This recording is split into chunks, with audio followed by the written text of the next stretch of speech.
Diramu dengan lirik yang menyentuh perasaan, dibalut dengan bebunyian megah ala orkestra lengkap dengan sayatan melodi memukau, Guns N' Roses merilis November Rain sebagai single ketiga dari album ketiga bertajuk Use Your Illusion 1 pada Februari 1992.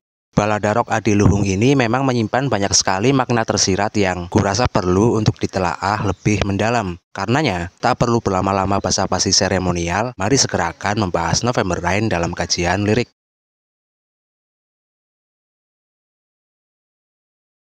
Meski masuk sebagai tracklist Use Your Illusion 1, konon November Rain telah lama dirancang oleh Axl Rose bahkan sebelum Guns N' Roses terbentuk. Ketika Axl masih menjadi vokalis Hollywood Rose, kabarnya dia pernah memainkan intro piano dari November Rain di hadapan Tracy, gitarisnya LA Guns. Namun Axl belum tahu mau dikemanakan intro yang ditemukannya itu dan sekedar mengatakan pada Tracy bahwa dentingan piano yang barusan kau dengar akan menjadi mahakarya epik di kemudian hari. Setahun berselang, Hollywood Rose dan LA Guns merger menjadi Guns N' Roses pada 1985. Saat itu Axl perlahan bergerak menindaklanjuti intro tersebut. Namun ketika Axl membawa ide untuk sedikit mengubah haluan Guns N' Roses dengan menyisipkan musik-musik seperti November Rain, personil yang lain menentangnya. Seperti misal Slash dan Duff McKagan, mereka tidak sepakat karena itu kontradiksi dengan prototipe keliaran yang ingin Guns N' Roses pamerkan. Alhasil, Axl Rose yang berambisi, satu sisi memilih untuk tidak memaksakan kehendaknya, namun tetap mengerjakan demo untuk November Rain dengan orang lain.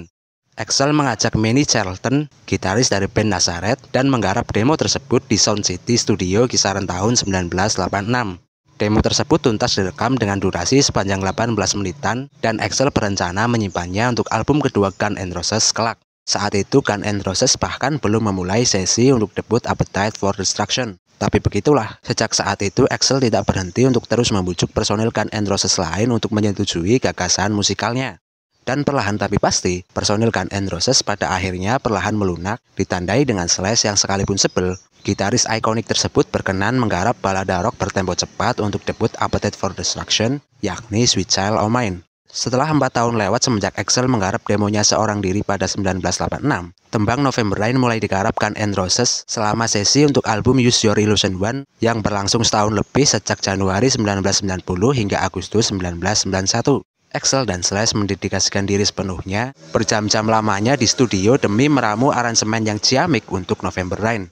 Tidak sekedar itu, setelah pondasi dasarnya dipetakan, Axl kemudian menambahkan elemen orkestrasi dan vokal latar serupa paduan suara, sehingga sentuhan akhir untuk November Rain terdengar begitu megah. Slash di kemudian hari mengenangnya, apa yang dicapai Axl Rose kurasa benar-benar menakjubkan. Aku tidak yakin lagu itu merepresentasikan Guns N' Roses, tapi pasti, biar bagaimanapun lagu itu terdengar luar biasa. Setelah proses rekaman panjang yang melelahkan, Guns N' Roses merilis Use Your Illusion 1 pada September 1991, menempatkan balada November Rain sebagai track ke-10 di side ketiga.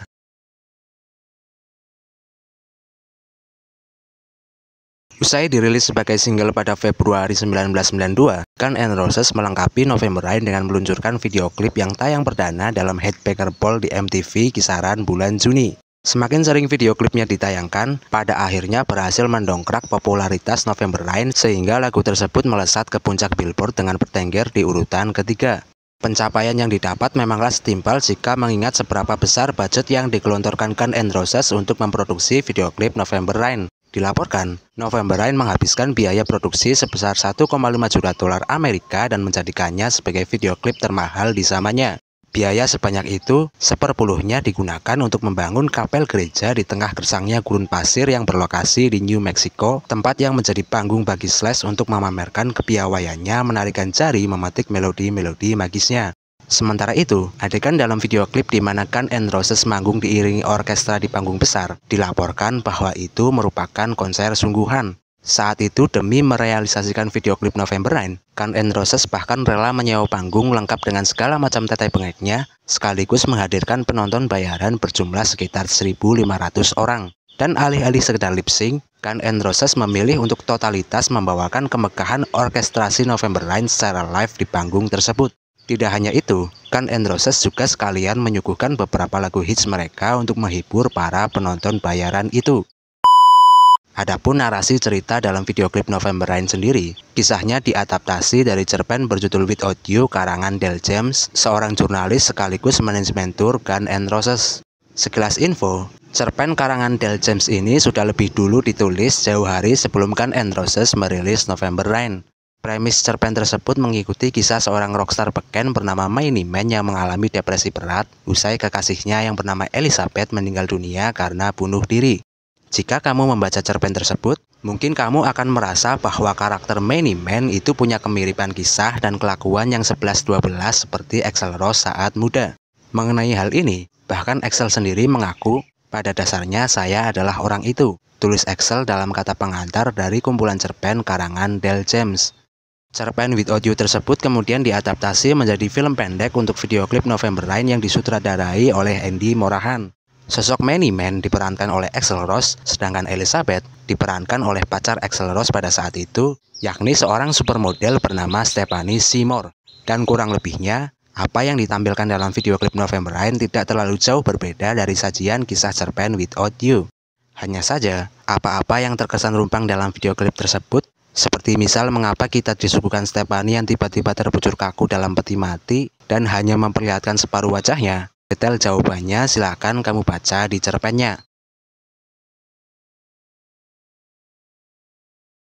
Sementara kisah dalam video klip diadaptasi dari cerpen Without You, lirik November Rain sendiri bersumber dari perenungan mendalam seorang Axl Rose setelah dirinya gagal membina rumah tangga dengan istri pertamanya, Erin Everly. Axl Rose kali pertama berjumpa dengan Erin Everly pada suatu malam kisaran tahun 1986 saat keduanya menghadiri sebuah party. Singkat kisah, setelah sempat saling mencinta selama 4 tahun berpacaran, pada April 1990, Axl Rose terpaksa menikahi Erin karena sang pacar hamil duluan. Dikatakan pada saat itu, Axl Rose sangat menderita sebab dirinya belum siap dibelenggu komitmen pernikahan. Saking menderitanya, bahkan Axl sempat kepikiran untuk menceraikan Erin padahal baru 2 hari terlewati setelah melangsungkan resepsi. Namun karena Erin kadung mengandung, Axl Rose mengurungkan niatnya. Tapi 4 bulan berselang, Erin mengalami keguguran. Dan semenjak setelahnya, kehidupan rumah tangga Axl dan Erin makin hari semakin gak karuan. Axl mengaku bahwa saat itu mereka memperlakukan satu sama lain seperti halnya sampah. Sementara menurut Erin, selama bersama Axl, perempuan itu mengaku kerap kali diperlakukan kasar baik secara fisik maupun emosional. Karenanya, ketimbang bersama dalam hubungan toksik, setelah 10 bulan semenjak mengikat janji suci pernikahan, Axl dan Erin memutuskan untuk bercerai. Kegagalan atas hubungannya dengan Erin Everly inilah yang kemudian mengilhami Axl Rose untuk menulis lirik November Rain.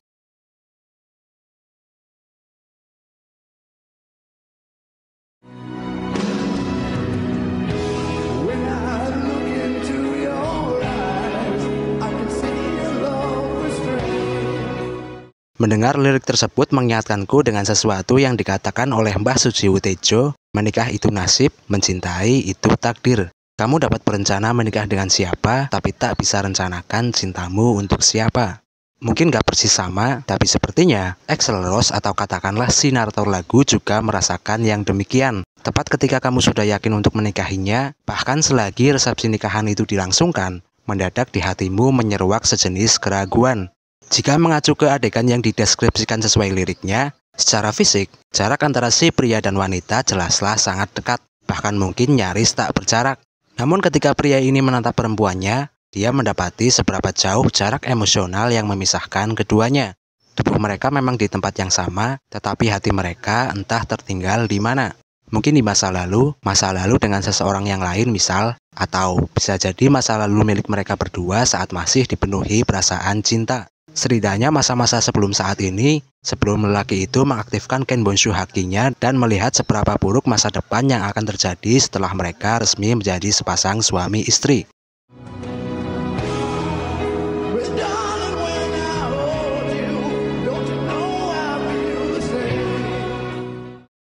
Firasat akan buruknya masa depan pernikahan mereka sepertinya tidak hanya dirasakan oleh si lelaki.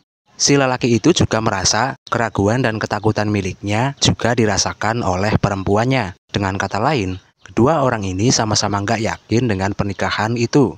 Mungkin sebatas rona kebahagiaan yang nyaru sama kegugupan disaksikan banyak tamu undangan. Namun jika mencermati video klip November Rain, terlihat dari awal kemunculannya, Stephanie sudah menampakkan ekspresi kelelahan emosional di wajahnya, seolah menunjukkan bahwa hubungan mereka saat ini dan apalagi nanti di masa depan, itu tidak akan berjalan sebahagia yang semestinya.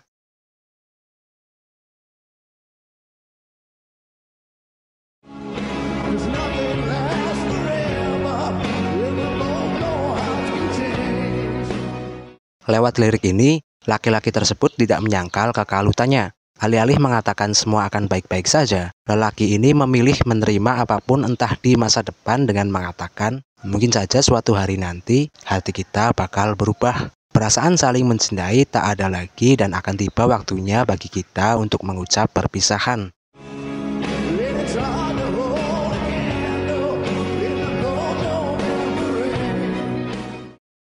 Metafora tersebut mempertebal apa yang diungkapkan lelaki tadi di lirik sebelumnya, bahwa memang akan sulit, bahkan mungkin nyaris mustahil menjaga lilin tetap menyala di tengah terpaan dinginnya hujan bulan November.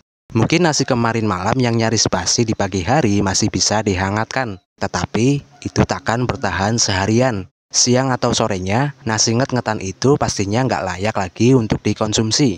Dan mau sengotot apapun mempertahankan kebersamaan, ujungnya bakal sia-sia dan melelahkan jika di hati masing-masing sudah tak tersisa lagi perasaan untuk saling mencintai. Hubungan ini lama-kelamaan bakalan hambar untuk dijalani.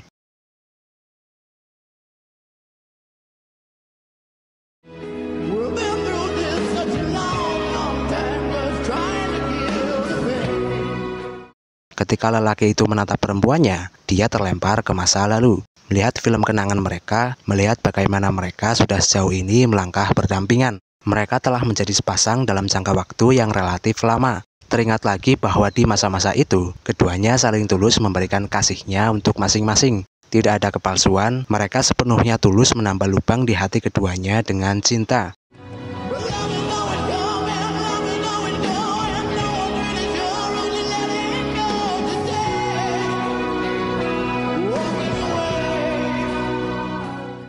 Tetapi nggak ada jaminan bahwa itu akan berlangsung untuk selamanya.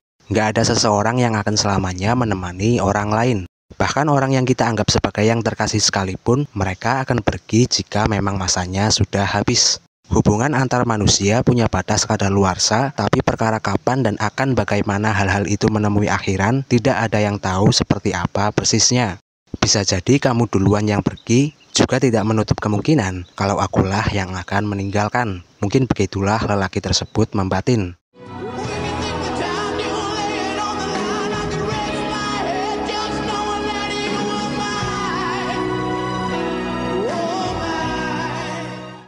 Tentunya perasaan melankolis seketika menjalar di perasaan ketika membayangkan sesuatu yang indah seperti kebersamaan dengan seseorang yang spesial, entah sampai kapan pasti akan mencapai klimaks akhiran. Itu sejenis perasaan yang sangat menyebalkan untuk dirasakan, namun mau seberapa sering kita coba sangkal, perasaan demikian selalu punya ruang untuk mengguncang ketenangan pikiran. Barusan saya membaca sebuah novel ringan Jepang berjudul Yahari Oregairu, dan ada sepenggal scene di mana tokoh protagonis dalam novel bernama Hachiman mengatakan, kalau kamu memikirkan masa lalu, kamu seperti ingin mati saja dalam penyesalan. Dan ketika kamu memikirkan masa depan, kamu akan mengalami depresi karena kegelisahan. Jadi karena tidak punya pilihan lain, maka waktu kita yang sekarang harus dipenuhi dengan kebahagiaan. Dan persis seperti lirik November Rain tersebut, si lelaki tak bisa menghentikan begitu saja kecemasan itu setiap kali memikirkan seberapa buruk yang akan terjadi terhadap hubungan ini di masa depan. Namun si lelaki itu coba meredam kecemasan tersebut dengan bersandar pada fakta bahwa tak peduli bakal berakhir seperti apa, yang jelas hari ini dan untuk saat ini, kamu milikku sepenuhnya.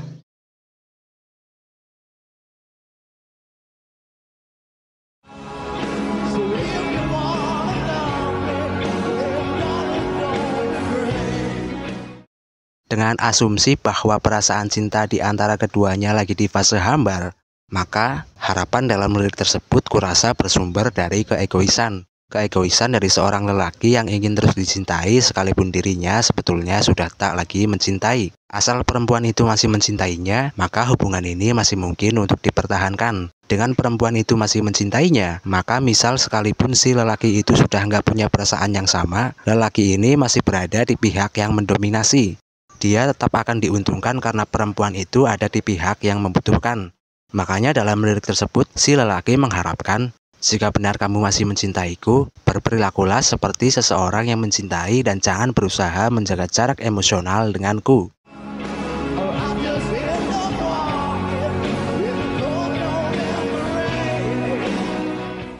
Tetapi jika nyatanya perempuan itu sudah nggak mencintainya, maka si lelaki ini tidak akan memohon-mohon untuk janganlah kau tinggalkan aku.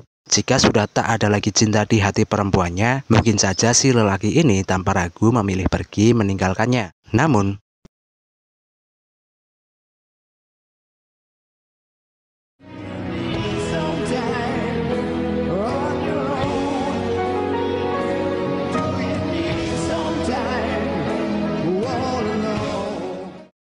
kita asumsikan lirik tersebut kejadiannya ketika lelaki dan perempuan itu sudah tinggal seatap sebagai suami istri dan suatu hari terjadi pertengkaran hebat di antara mereka.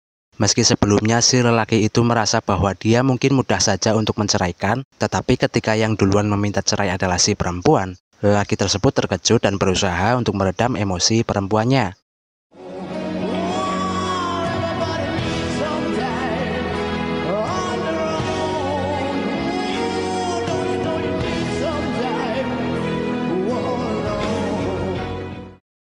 Gak jauh beda seperti lirik sebelumnya. Dalam lirik ini sederhananya si lelaki meminta perempuannya untuk tenang dulu, untuk jangan tergesa-gesa mengambil keputusan, dan mungkin perlu sejenak untuk menepi dan menyendiri. Mungkin keputusan minta bercerai terlontar karena kebawa emosi sesaat, jadi biar tidak menyesal, maka tenangkan dulu pikiran dan kita rehat sejenak.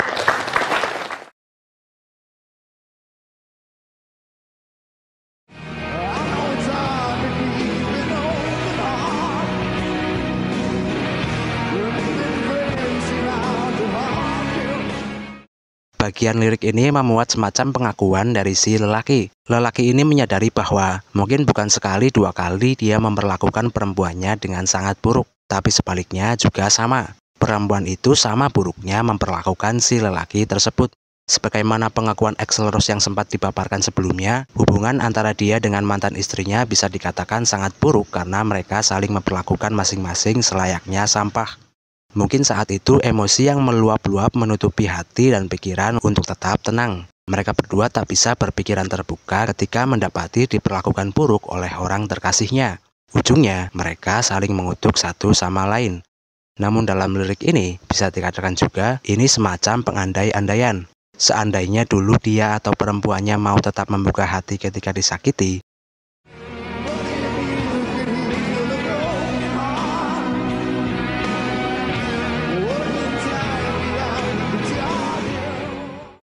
mungkin saja nanti hubungan itu kembali harmonis seperti sedia kala. Setelah luka hati yang tersakiti itu pulih, mungkin nantinya mereka bisa saling memaafkan dan tidak akan terucap kata perpisahan.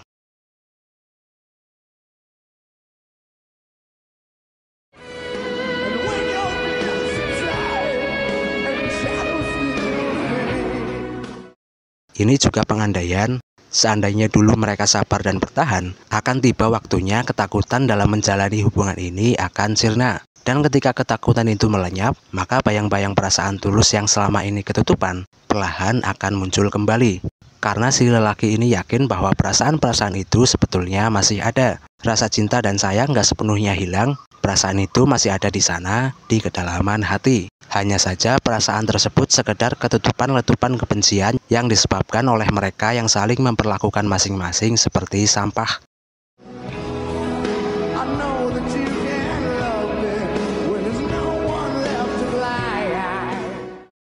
Jika disederhanakan, barangkali maksudnya, jika kamu mau menungguku berubah, jika aku sudah tidak lagi berlaku seperti bajingan, kurasa kamu bisa kembali mencintaiku seperti sedia kala.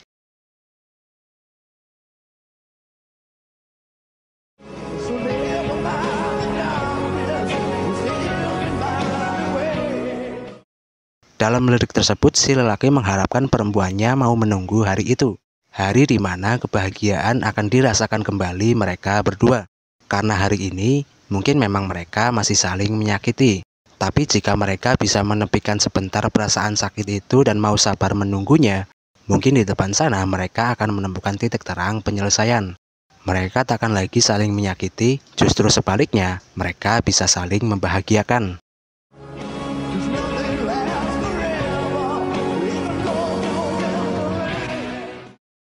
Karena sebagaimana kebahagiaan yang tak akan berlangsung selamanya, pun kesedihan ini juga akan menemui ujungnya.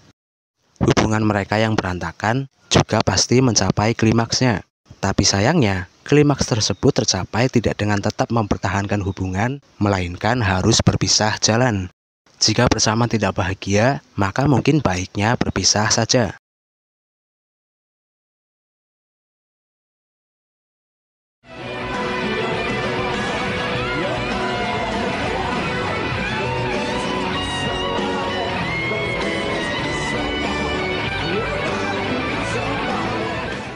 Ini adalah hal wajar yang akan dirasakan seseorang setelah berpisah atau kehilangan seseorang.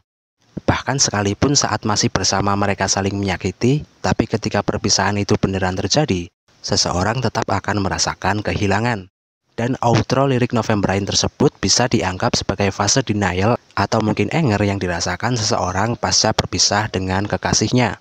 Setelah bercerai, ternyata lelaki tersebut tidak serta-merta langsung menerimanya. Justru malah, lelaki tersebut mengutuk takdir perceraian itu dengan mengatakan, "Kamu nggak bisa hidup sendirian, kamu butuh seseorang.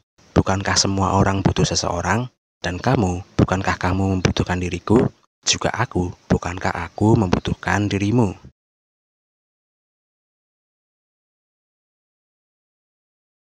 Tentu saja apa yang panjangku interpretasikan barusan nggak sepenuhnya terbilang akurat. Tapi setidaknya begitulah sekilas makna yang kutangkap dari lirik November Rain.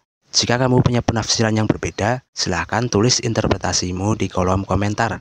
Akhir kata, sekian.